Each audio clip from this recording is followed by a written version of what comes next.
إخواننا متابعين قناتنا على اليوتيوب، قناة الألسي مجيد. السلام عليكم، دايرين لاباس عليكم؟ بخير وعلى خير، نتمنى الله تكون في أحسن الأحوال. هذا مباشر إن شاء الله من شاطئ مدينة أسفي، الشاطئ الجميل، زرقة المياه والرمال الذهبية والمناظر المحيطة به. تحية لكل المتابعين والمشاهدين.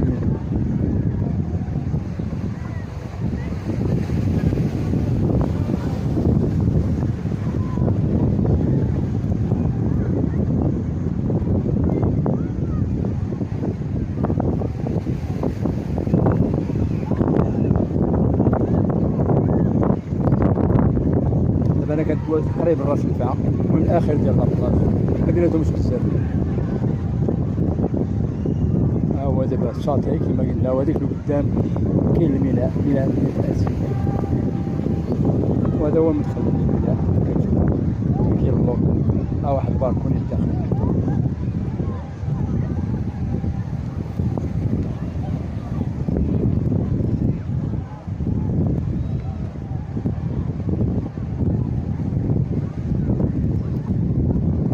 ما جينا الشاطئ الا ونشاركوا معكم بعض المشاهد، ونشكركم على التفاعل ديالكم مع القناه وعلى التعليقات المحفزه، وللتذكير الناس اللي باقي ما مشاركين في القناه، اللي يشاهدونا باقي ما مشاركين في القناه، يدعمونا بالمشاركه ديالهم ويفعلوا الجرس على الكل باش توصلوا بكل جديد. وكنعتذر على تشويش الصوت، كاين الريح بزاف، نحاولوا نقربوا من المشاهد.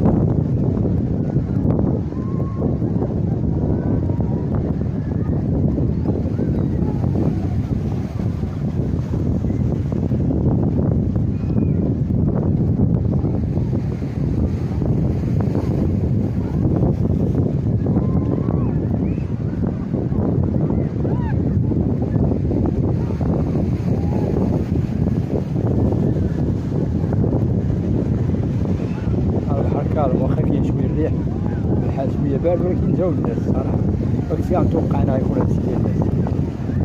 الحال بارد شويه هكا.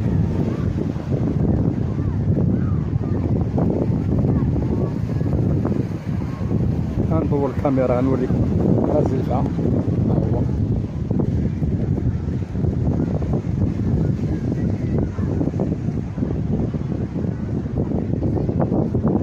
هذا هو راس الفعا، كيهبطوا ليه الطوموبيلات وكاين شي دروج. المهم شي منطقة سيدي بوزيد معروفة، فضاء سياحي معروف.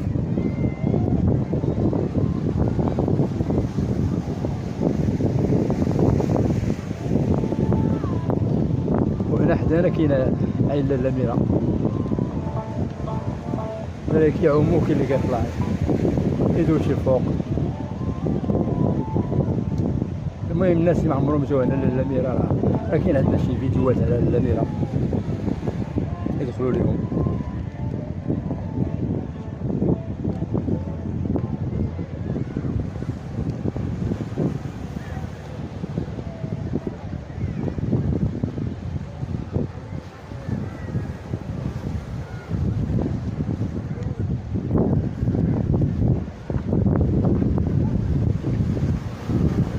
هنا الشاطئ الناس كيجيو بلا عمان، كاين اللي كيجيو في العشيه يدوزو العشيه هنايا، كاين اللي كيجيو مع يدير الطاجين هنايا كاع. المهم الجو كيكون زوين صراحه، كيكوروا الناس، والامن الحمد لله كاين، الانسان ما يخافش حاجه باذن الله.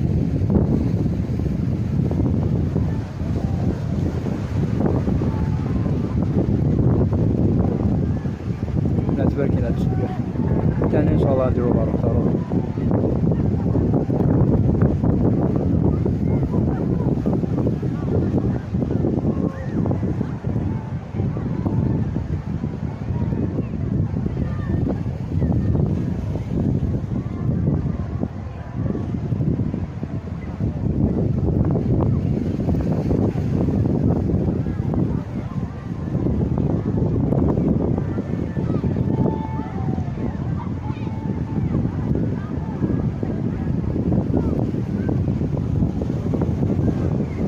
غنكتفيو بهذا الجزء هذا، ان شاء الله غنديرو جزء اخر باذن الله. نلقاوكم في بعد قليل ان شاء الله. ما تزابيوش، بقاو معنا ومرحبا بكم في قناتنا.